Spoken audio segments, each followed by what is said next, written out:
Episode 19. How do Puerto Rican communities in the United States challenge the dichotomy of center and periphery?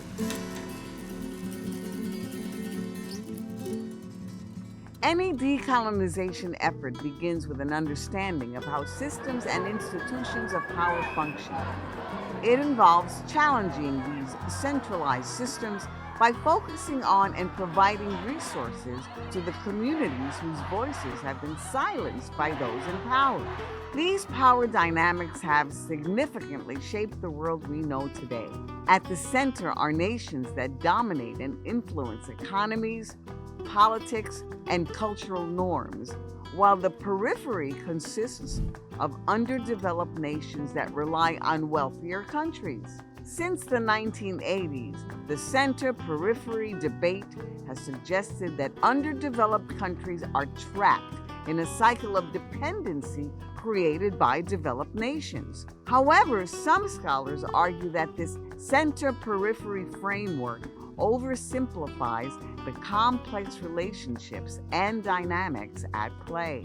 Considered peripheral peoples, Puerto Ricans have challenged their subordinated position as a United States colony by shying away from the traditional notion that sovereignty creates nationhood, as Puerto Ricans embrace a culture and identity distinct from the United States.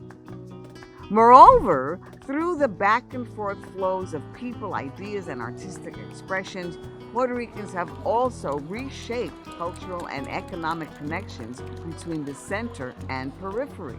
Scholar Juan Flores defines these cultural exchanges as cultural remittances, by which Puerto Ricans have expanded their traditional conceptions of their Hispanic culture and whitened identity. For example, the remixing of Afro-diasporic rhythms such as dancehall, reggae, rap, and hip-hop with Spanish lyrics became a new artistic expression known as reggaeton. This Afro-diasporic music became a transgressive remittance that put peripheral artists of Afro-Puerto Rican descent at the center of the globe in the early 21st century. Thus, by making Africa commonly rendered as a pre-modern and underdeveloped region, a cultural center and model for Puerto Ricans and other Latin American countries to follow, reggaeton artists reshaped the center-periphery opposition. At the same time, Puerto Ricans on the island and the diaspora have developed solidarity practices worldwide.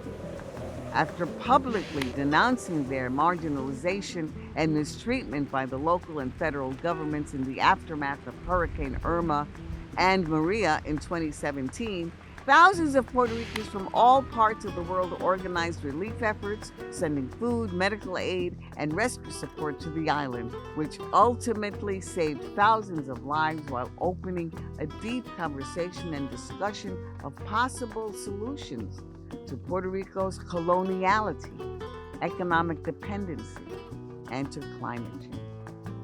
As a peripheral territory, Puerto Rico has made contributions to the world through their music, food, literature, art, activism, making it a cultural and social model for central and peripheral countries alike.